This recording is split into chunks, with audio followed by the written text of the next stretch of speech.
Hello, welcome to this video. This is going to be my reaction to the Metallica gig and the Black Sabbath gig in the massive Back to the Beginning show. I've been here since 3 o'clock, I've had a couple of breaks. I've done 2 live streams.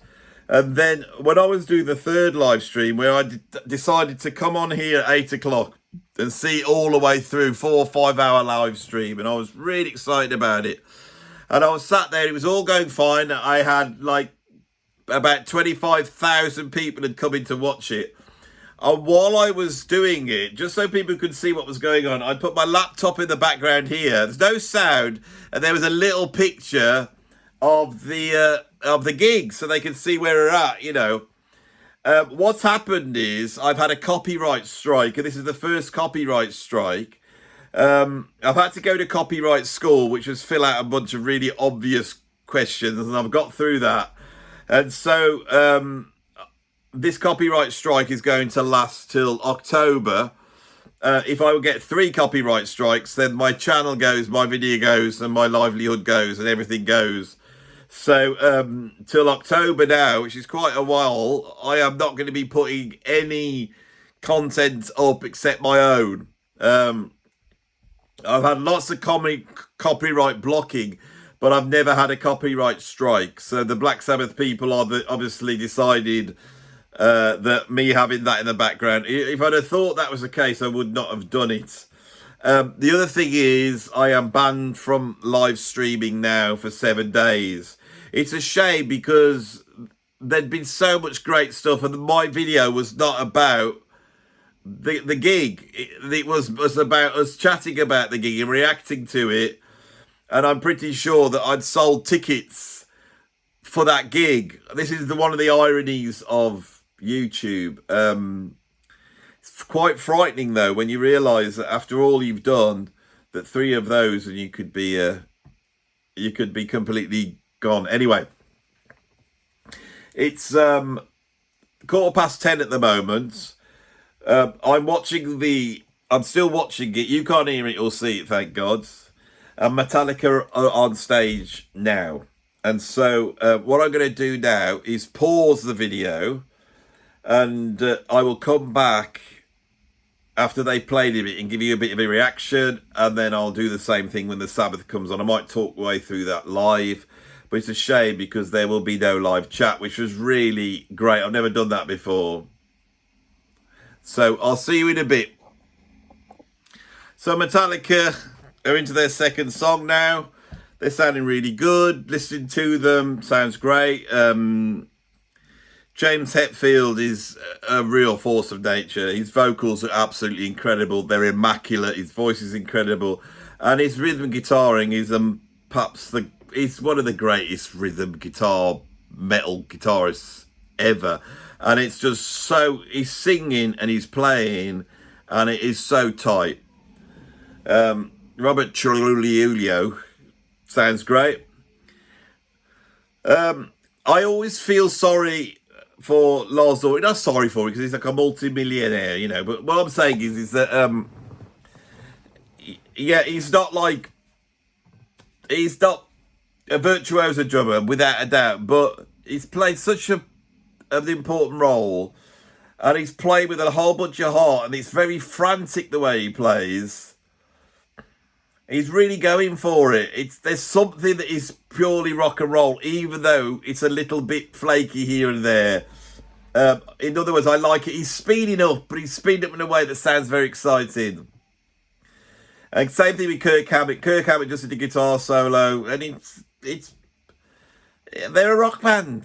This is the biggest rock band in the world, and here we have them supporting Black Sabbath. Now, one of the things that's interesting for me, because I was thinking, what am I going to do about this reaction? What am I going to say? The figure that exists between Sabbath and Metallica is Brian Tatler and Diamond Head. So Diamond Head were a band from Stourbridge, which is about 10 miles outside of Birmingham, and 78, 79, they became very, very important in the new wave of British heavy metal. And their version of the new wave of British heavy metal, which was fast and frantic, a little bit demonic, and also quite epic and proggy, was very important in the development of Metallica. Diamond Head's first album, which they self-released, only had 1,000 copies made. And so it became quite a collector's piece. Here in the UK, it got played on the Friday Rock Show, and that's how we knew of it. I never had a Diamond Head record because I just had the tapes off the radio. Now, apparently, one of these albums made its way over to Los Angeles, and Kirk Hammett heard it, and along with a few other bands, but more than any other band, Diamond Head became the vision that Lars Ulrich wanted to have for a band called Metallica.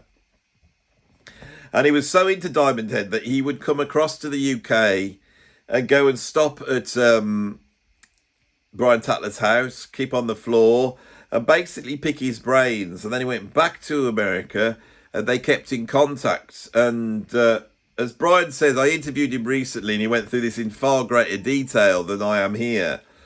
But what Brian said was it started off that he was like a mega fan, so they were keeping in touch with him because they needed as many fans because they were just getting off the ground. And Diamond Head became more and more important. Lars is following this. And then the next thing he goes, oh, I've formed a band. And then the next thing, this is what we're doing. Now we got a deal. We got the first album out. And he said, Brian basically watched him come up, eclipse Diamond Head, carry on, and end up being the biggest band in the world. Now, for Brian, this must have been so strange to have met this kid, and for him to go, I'm going to form this band, we're going to be mad, it's going to be called Metallica, it's going to be the biggest rock band in the world. To say all that in 1980 or whatever it was, and for that to happen, and not just become a known band, to become the biggest band in the world. So, Metallica have brought out Brian Tatler many times, and they've ended up finishing their show by playing Am I Evil?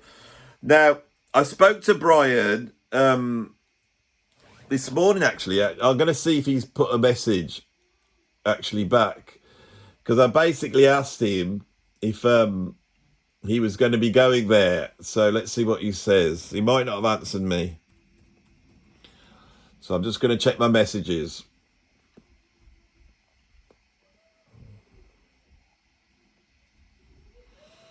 No, I've had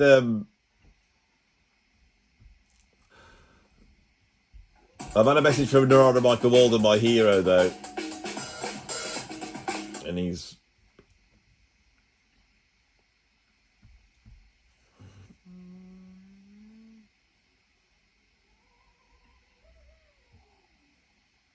so I'm trying to see. I can't see any answer.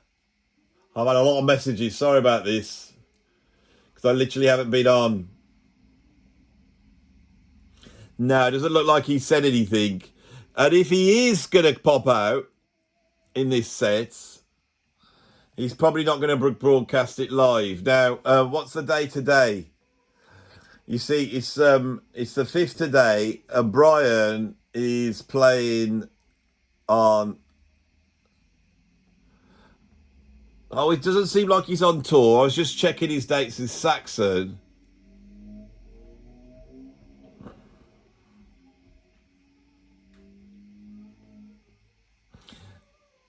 Right, no. He hasn't answered. Sorry about all that. So, I don't know. I can't give you any extra information. So, I think Brian should come out here, because one thing about this gig is that we've got no Judas Priest, we got no Napalm Death, we got no Diamond Head. It's not just Sabbath that represents Birmingham, but we have got Metallica, and it would be great to have brought those things together of why they are now supporting a Birmingham band. And of course, Black Sabbath are the mother of all this. They're the mother of all this. But it's all linked in. But in terms of what I'm watching now, my reaction, They're doing To Whom the Bell Tolls. This is all classic metal stuff. I mean, so far on this gig, we have had Anthrax, we've had Slayer, and we've had Metallica. I love the Anthrax. Slayer sounded great. It's just the performance. It's not immaculate. It's much more vibey than that. I mean, Lars Ulrich isn't even set up. He's playing the drums at the moment, but he's not even sat behind the kit. He's sort of, they're moving around. He's got his foot up on the stool now. And now we get this big fast guitar break from Kirk Hammett out of nowhere. It's just great, isn't it? Rock, metal's the best, isn't it? Rock, metal, heavy rock. This is where it's at. For me, this is greater than Live Aid. It's greater than Glastonbury. It's greater than Live Aid. This, for me, is the coming together of the real music fans, the real rock people. Not those snotty types who like the Smiths or the Ramones or any of those clever, trendy bands that everybody likes. This is where it's at. For me, this is where it's at. And this is a true celebration of metal, which I think we all love because it accepts into its bosom, sorry to use that word, it accepts into its bosom the outsiders, the weirdos, the strangers, the ones who aren't cool. And we have our own version of cool. I mean, I'm 57 now. I don't go around wearing, heavy metal garb. Although, I've got Brummy Dave's cut off jacket here, so maybe I should put this on just to to show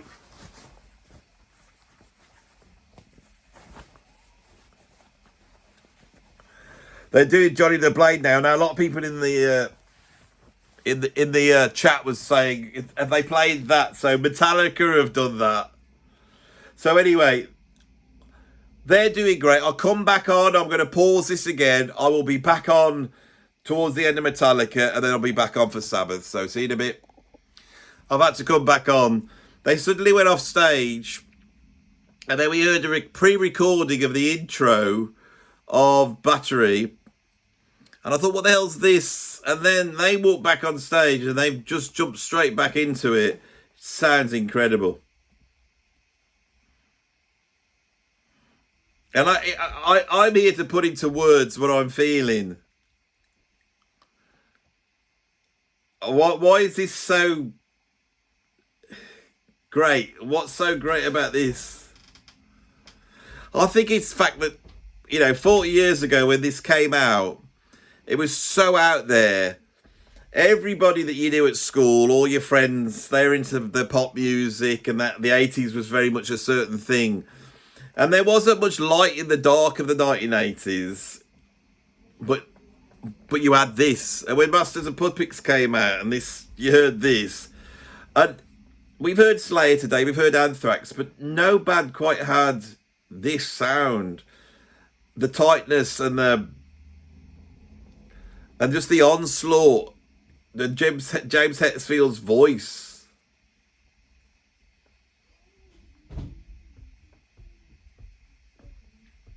And I suddenly realised that it was like placing your bets in 1985 or 40 years ago when we were kids. That this represented something. And I think it's got to do with not being part of the crowd, not being part of the trendy set, not being part of that sort of yuppie 1980s world, not listening to all this moody stuff, The Cure and all that stuff. And they're great as those bands are. This was something so different at the time. It was so aggressive. It was so out there. It was really... This track, Battery, was what we all wanted to hear when we got into metal. And then, as I say, that Lars Ulrich has just come in with a tirade of double bass drums. I wish they'd film him so we can see him doing it. Oh, then they go, because they don't know what they're doing, do they? And that was incredible. Really fast. Really, really fast.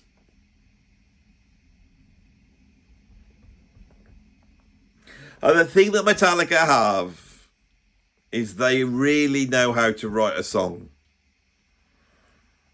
This is a great song. I know it's a thrash metal song, but in terms of songwriting and the melodies, it's not about hooks or anything. It's just well written. And that's what makes great songwriting. It's not about hooks. It's not about this or that. It's about writing something that's well written. Keeps your interest. Is that like when you listen to classical music or you listen to great jazz? They have thought through every little bit of this tune. And it's the quality. Yeah, there's his little gigs going.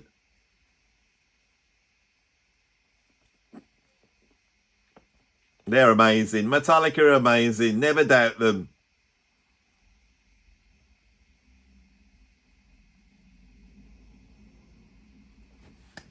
That was amazing. They've just finished.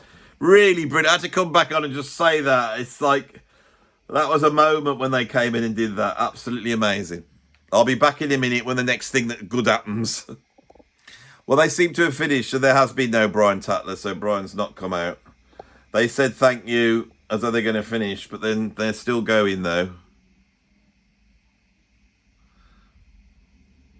50,000 people in that football stadium, and they're just holding feedback notes. What are they going to do? Lars is directing it. He's holding them there.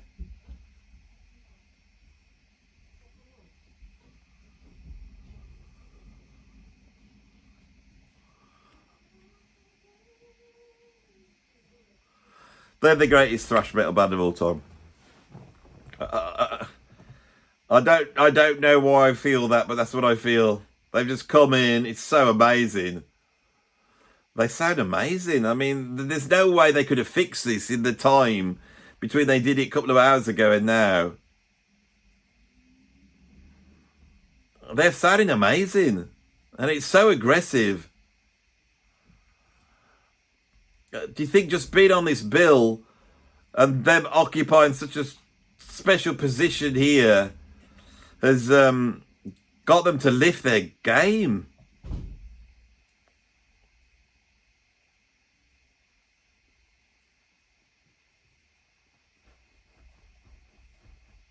Absolutely amazing. I'll be back in a bit. Ozzy Osbourne's coming on now. And he's just descended from the bowels of hell up on a great big leather chair. And he's sat on the leather chair. Obviously, he's going to stay on that chair.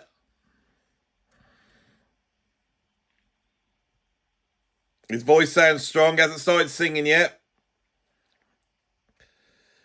Zach Wiles walked out.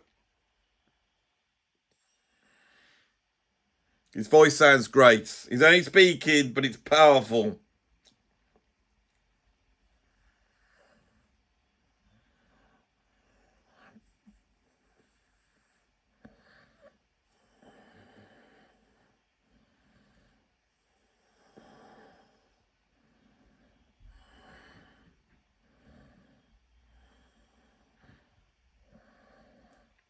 His voice sounds incredible.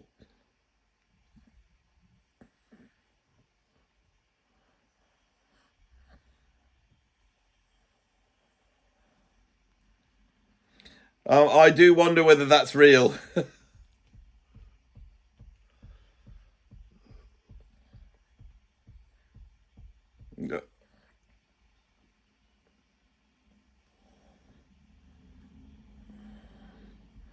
Oh, that's me.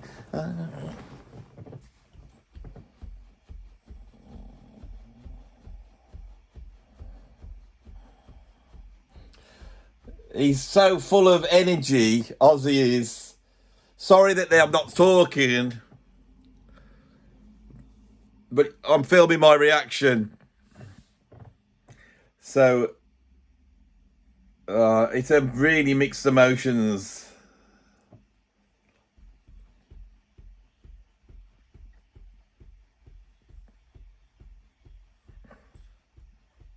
Oh, I think there's two voices there. I think Ozzy's singing, and he's singing over a pre-recorded version.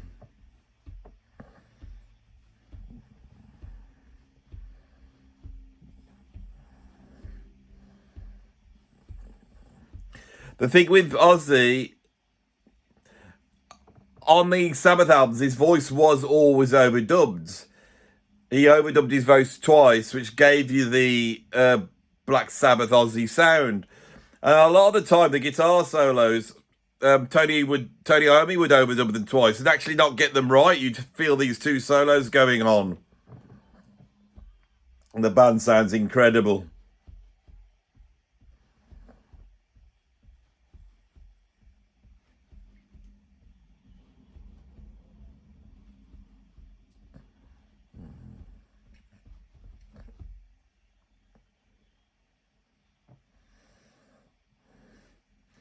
He's singing the bridge at the moment.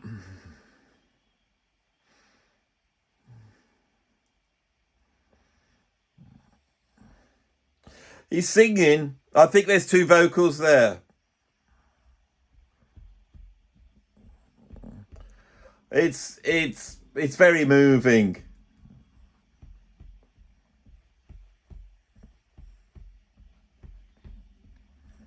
You feel that Ozzy wants to get out of that chair.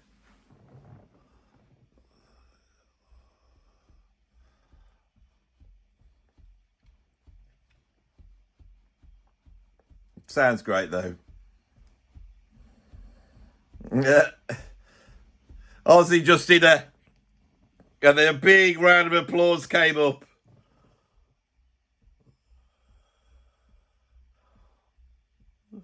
Oh, it's wonderful. Sounds amazing. They seem to have brought the live sounding on this mix now. You can feel it sounds massive. Drumming. The drummer's great. I don't know who he is, but that guy can really play.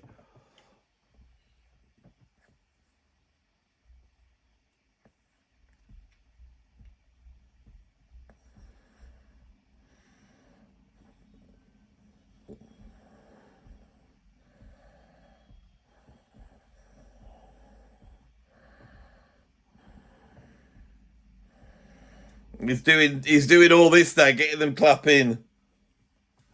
Mankind, why can't get behind? What a ridiculous song. Blizzard of Oz, what an album.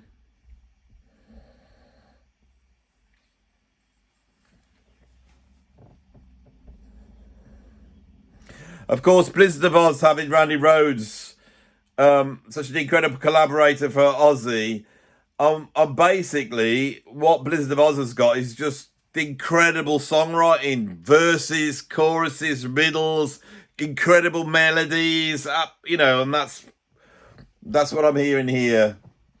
Massive round of applause.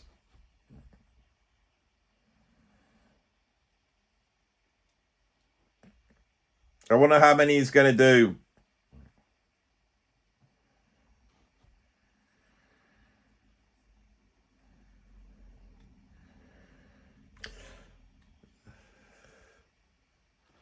Ozzy's talking to the audience.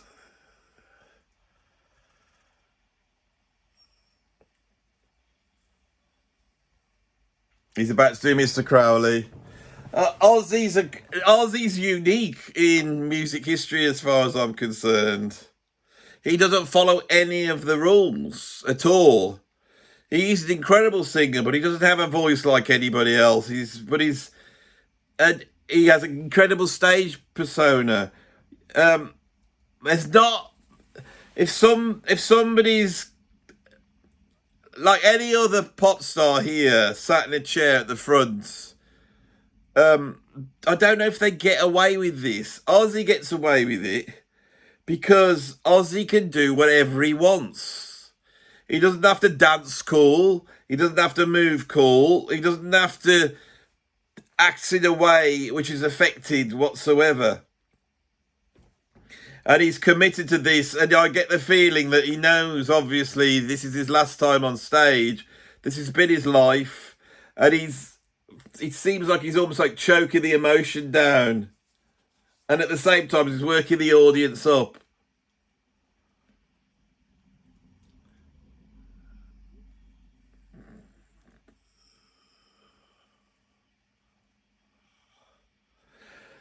Now, Mr. Crowley just has that introduction, then it stops, and then Ozzy goes, Mr. Crowley brings a song in, which means he has to pitch, relative pitch, because he's had the introduction.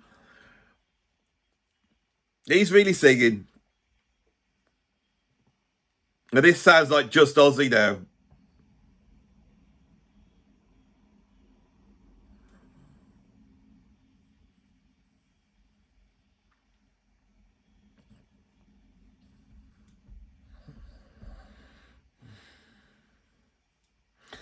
Oh, what a man.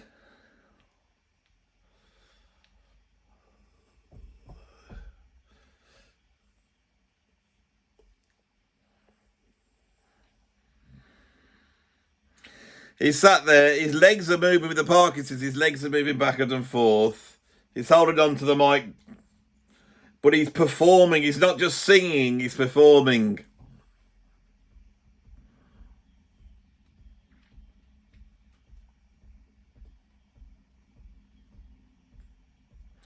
And when he talks to the audience and when he's singing, it's the same voice. And on this one, his pitching is slightly off, but it's really strong. He's pitching stronger than a lot of the other singers that we've seen today. It's incredible. He's so happy. But it's a really strange thing. He's like conducting the music. It's very powerful.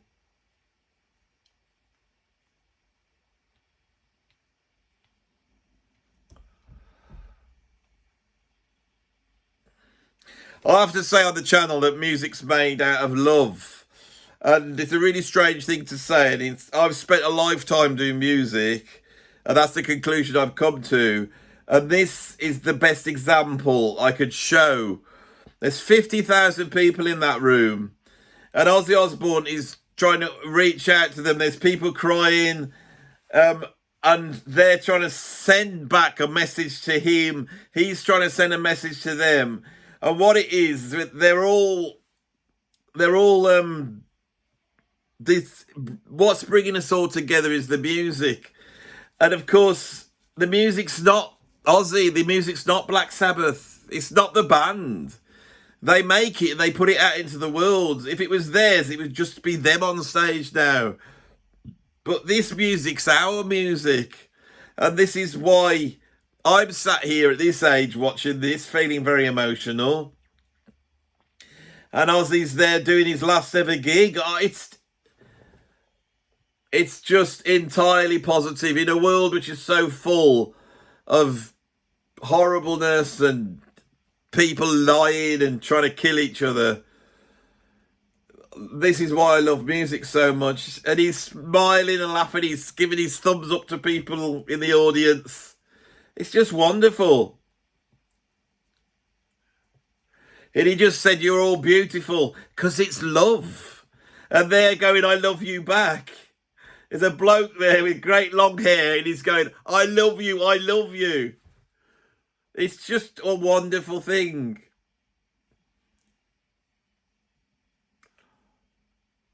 It's funny how it pans out. I've had a great time today doing the live streams. Never done any live streams before.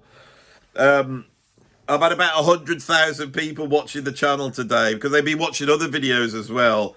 And I've had about 50,000 watching the live streams are up. There was another 25,000.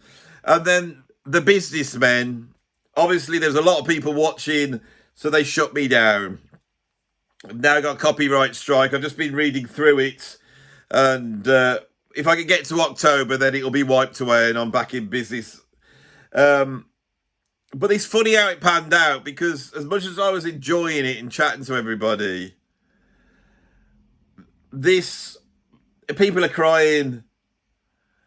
I mean, this video might be nonsense, but you're watching me react.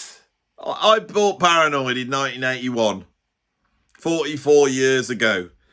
I was 12, 13 years old. I'm now 57. And I'm sat here.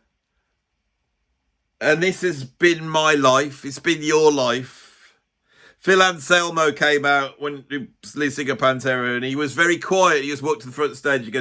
He goes, without Black Sabbath, we wouldn't be who we are.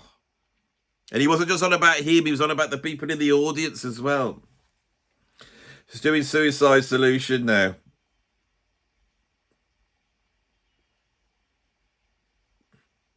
So Ozzy's on his third song, and he's going to do the Black Sabbath set. He's powerful and strong. His voice is amazing.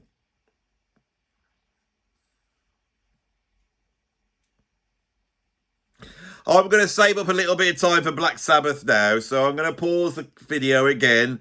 When I come back on, it will be Black Sabbath time.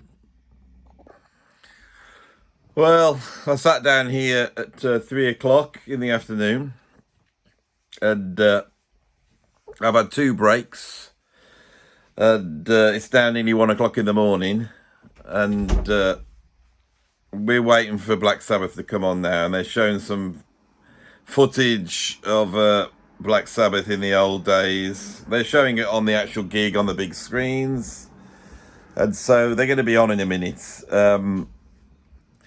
Basically came on at 3 o'clock. I think I did an hour and a half. Then I took about half an hour off, came back on. Well, I say I came back on. Brummy Dave came on, and he did another hour and a half. And then I took about an hour and a half off, came back on.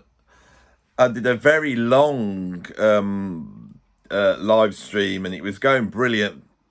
25,000 people in there, absolutely amazing. And then I got cut down, copyright strike. So, which now, as long as it doesn't affect the channel too much, I'm quite pleased about, because I've done 3 videos covering this today, and people can see the whole story. Here I am now.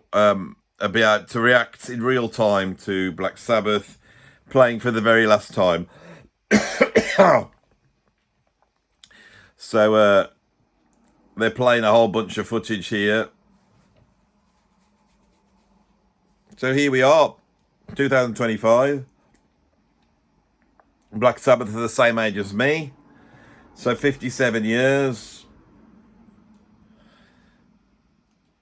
It's now night time there. It's gone quiet. You can see the words Black Sabbath in flames, but there's no sound.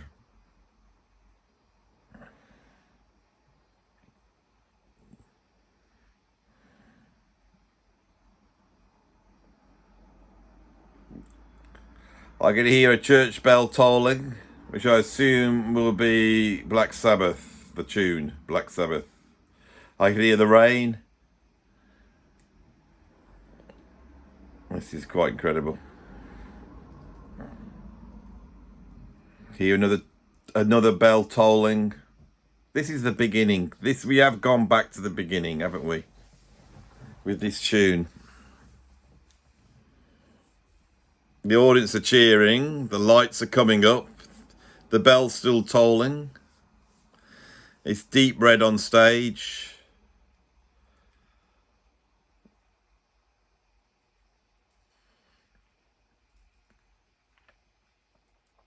There's a drummer on stage holding their hand up, which is, of course, Mr. Bill Ward, one of the greatest the metal drummer of all time. On stage. Don't think anyone else is on stage yet. Now we're hearing some sirens going, like Second World War sirens. I think Tony Iommi's walked on. The Prince of Darkness. Hi-hats are going. Ozzy's on stage. He's sat in his big chair.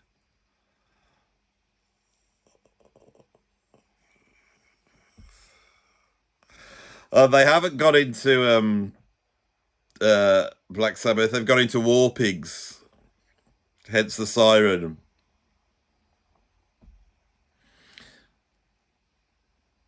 And they sound absolutely magnificent.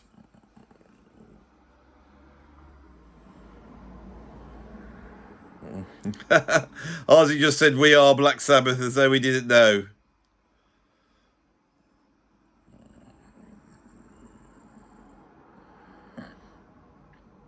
They sound amazing. That guitar sound of Tony Iommi's, that's unique. That thick bass sound of Geezer. And Bill Ward's drumming, just so... It's so... It's just so well placed. Everything's so well placed. And the way he plays his beats is the way you play rock. We've now got into the bit, the famous War Pigs bit.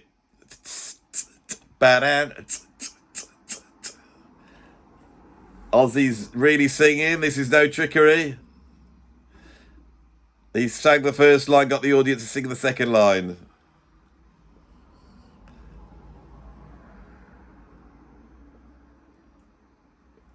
Now, they'd actually made a mistake then. They're back on track again.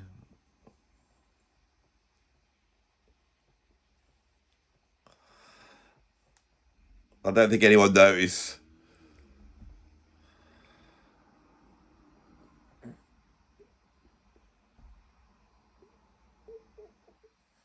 It's very strange because Ozzy's got such a massive chair, you can't see Bill Ward.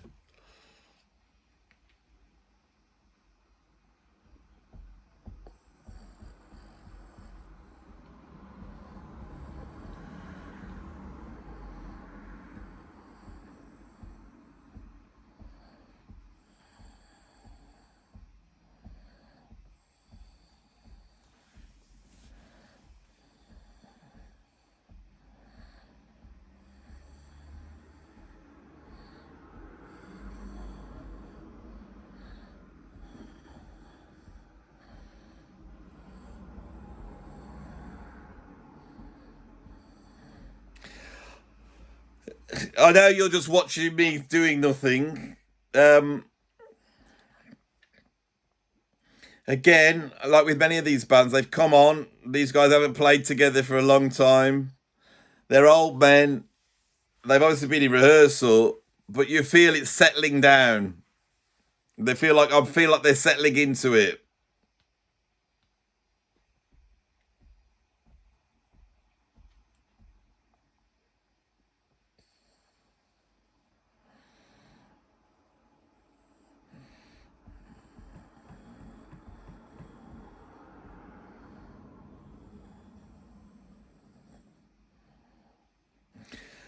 Bill Ward's actual drumming, the feel is incredible, but the fills, you could tell he's struggling. And every time he goes for a fill, the timing, it's like as though they're going into no man's land.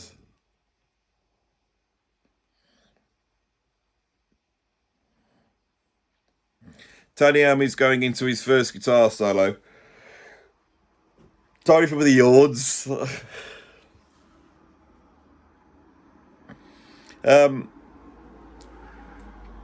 Geezer's playing what looks like a Fender bass, Fender P bass. But what's interesting, I'm sure he has got coated bass strings on, which are a big thing. I can remember the first time I ever played bass back in the early 80s. I borrowed some guy's bass to go to the rehearsal, and it had got plastic coated strings. I don't know if Geezer always played that, but that might give him that sort of very Geezer Butlery sound. The audience are loving it.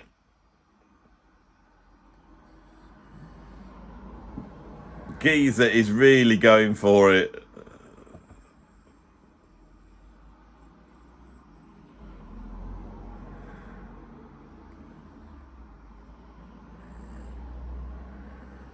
The audience are absolutely loving it.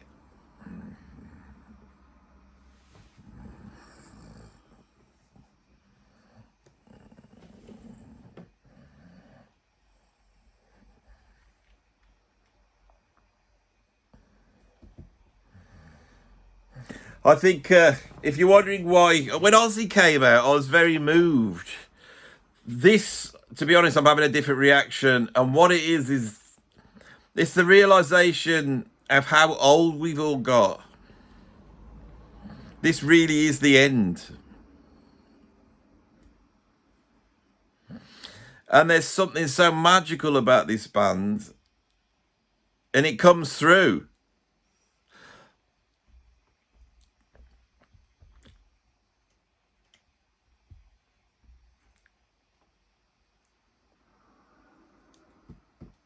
I mean, Bill Ward, now I'm starting to... We've had so many, like, over-the-top rock drummers doing all this. Everyone's been trying to do something. He doesn't play like that. It's very jazzy, very polyrhythmical.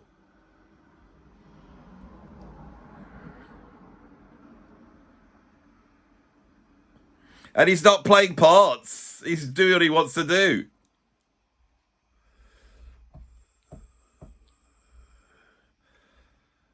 We're going into the second part of War Pigs now, which goes into a great big psychedelic jam.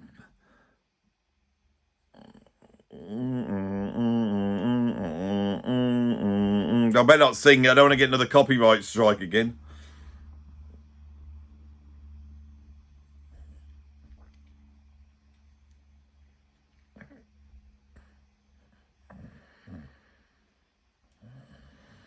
They've got into the big guitar break.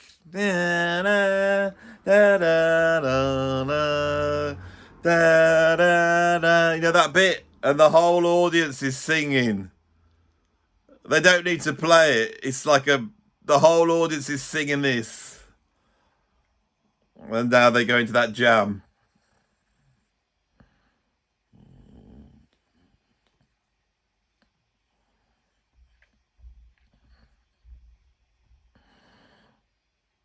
When they go into this jam here, you could hear how much it's like Cream, how much Geezer's bass playing is like Jack Bruce, and the way the kit's tuned and the way Bill Ward's playing, there's so much Ginger Baker. I can hear it now.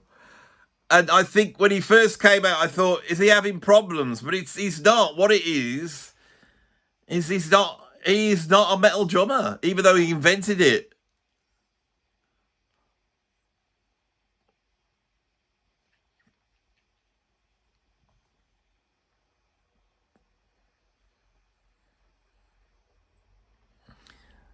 So that's War Pigs. What are we going to get next? Bill Ward's going for it. Bill, you had me worried then. For when he first came out and they did that misstep on one of the badan, they all went out of sync. Ozzy had sped up his vocal, and I thought, ooh, they're going to do NIB now. Yes, they are just so unlike every band that's gone before. So now we've got Geezer doing his bass solo as an introduction to NIB, and he's really going for it. It's got the wah-wah pedal on.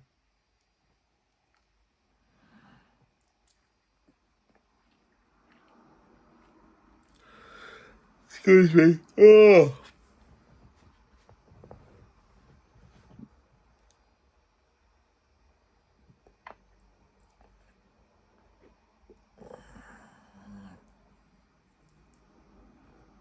It's gone into the bass riff of NIB. I always felt NIB was the strongest track on the first album. It's so heavy.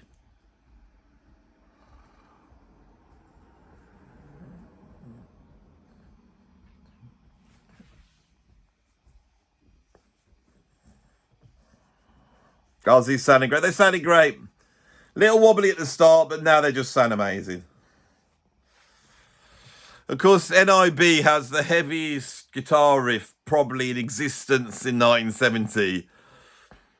But the sort of middle section, or the chorus almost, is this weird sort of flamenco Spanish bit that Ozzy does. And the way he says, oh yeah, along with the guitar, incredible.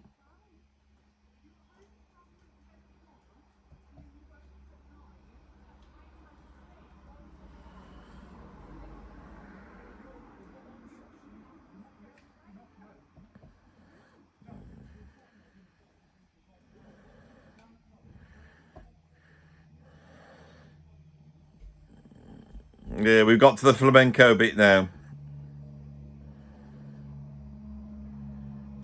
I think I've been waiting for this for so long, and I am now so tired that I think the best thing for me to do is pause the video as I did before, and I will chime in at the end and give you my appraisal of what we've seen today. Because I think the real reaction I had was when I was watching Ozzy. That's when I felt it when Ozzy first came out. Because this is all about Ozzy, isn't it? This is all about Ozzy.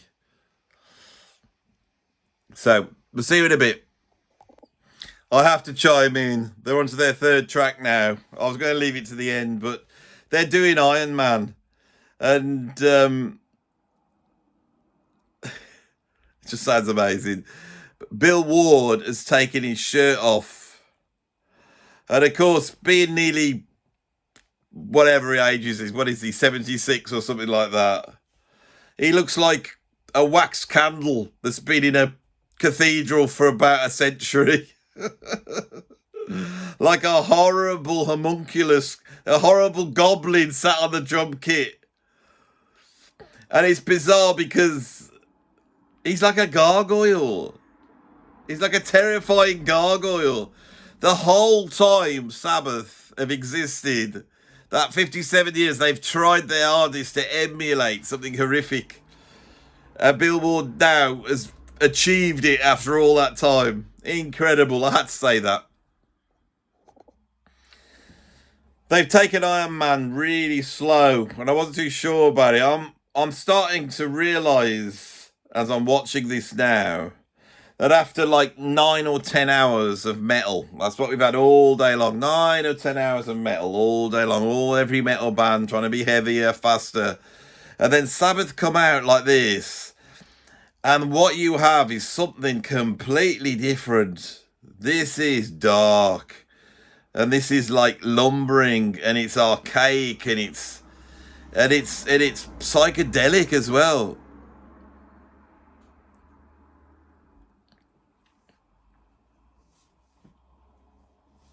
Absolutely incredible. And it's these these four guys, that there's something with these four guys, and this is the last time we're ever going to see it. Well, we'll see it because we've got it all on film. We've got the albums. But this is witnessing the end of an era. That's what we're really looking at here. This band created something, and it inspired everybody. But what it inspired them to do is not this.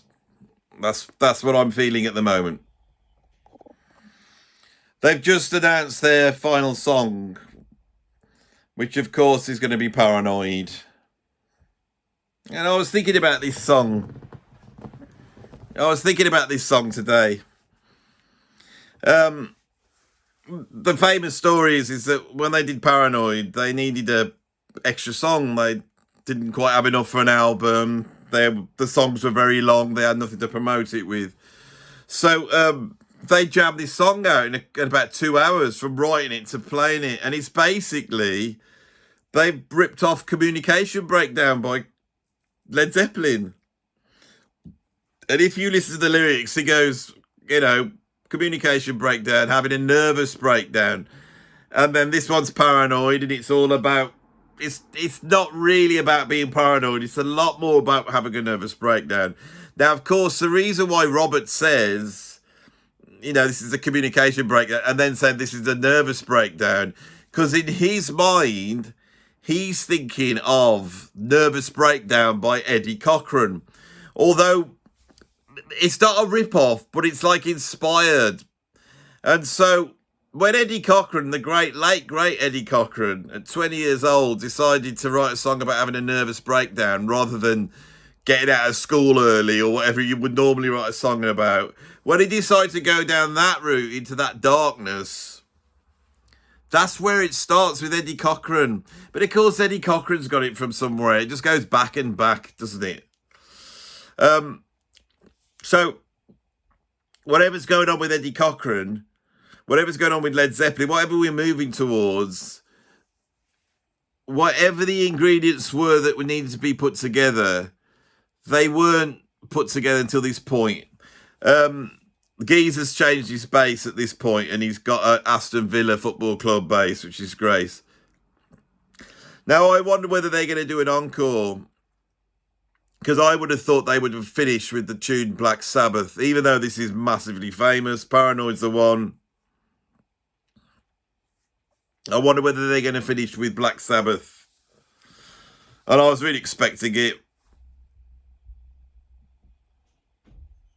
They've extended this a little bit.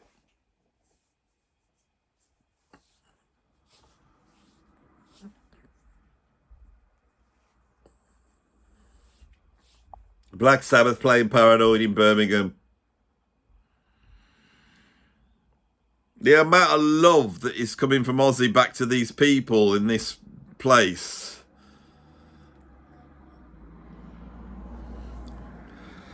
I felt that we were all coming together to, salute Black Sabbath. That's what today was about. But actually, it's more about them thanking us. That's what you feel. It's the gratitude of them towards us. And of course, we're giving it back to them.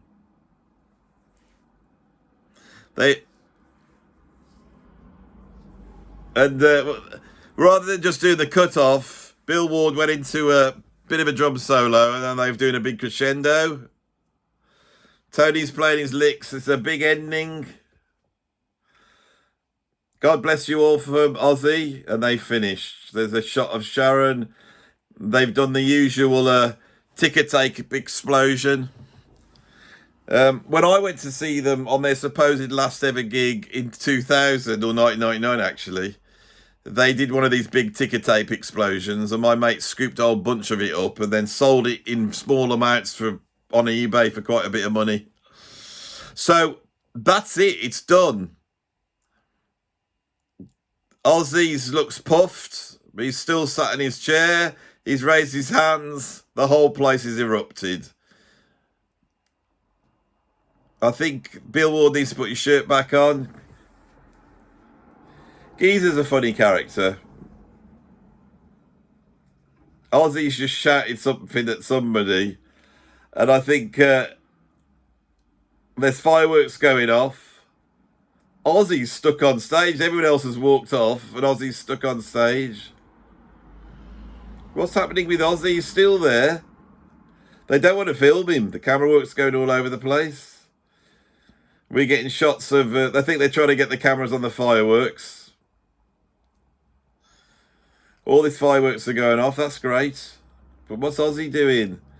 Steam, fireworks. Back to the beginning.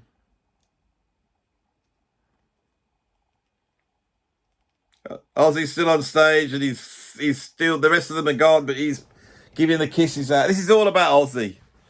Ozzy has gone through hell. Elton John came on just before they came on, and he said, because they're friends, you remember Ozzy's in that Nomeo film, Romeo and Juliet, isn't he? Plays the, donkey or something. So they're mates, and he said he's had 7 years of hell, which he has. Everyone else is off stage. What's Ozzy doing? No, they're just going to leave him there in Aston Villa football ground. It's very strange. This is very strange. The audience is there. Fireworks. No music. It's emotional, but not what I expected, to be honest.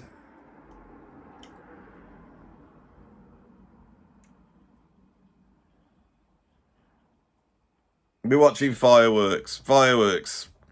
They're blowing up. Everything's going off. Big crescendo. No music. Just bangs. Fire bangs. Don't know if Ozzy is still on stage. Everyone's filming it with their phones or doing that to the fireworks. There's a lot of fireworks going on. I think that is it. Is that it?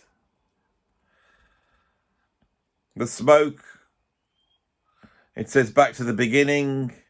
What's going to happen now? How are they going to finish this?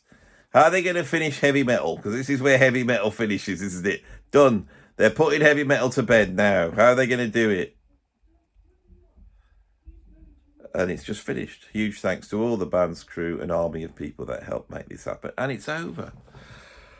Oh, so that has been a marathon, hasn't it?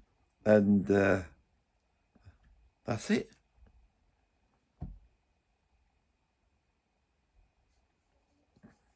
"2025 Mercury Studios Media Limited." It was Mercury Studios I got the email from that closed down my thing and gave me a copyright strike. I'm a bit miffed about all that, but it is my fault. I was showing the concert, but I didn't have the sound on. I thought they're going to see a little picture.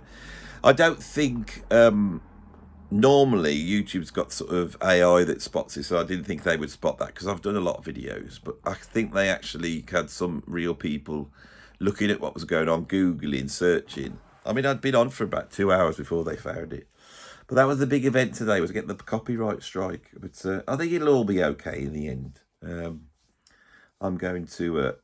I'd planned for the next few months to just go back to proper YouTubing, me in a room, some records talking about it. And that's what I'm doing. So anyway, that was that. Black Sabbath is no more.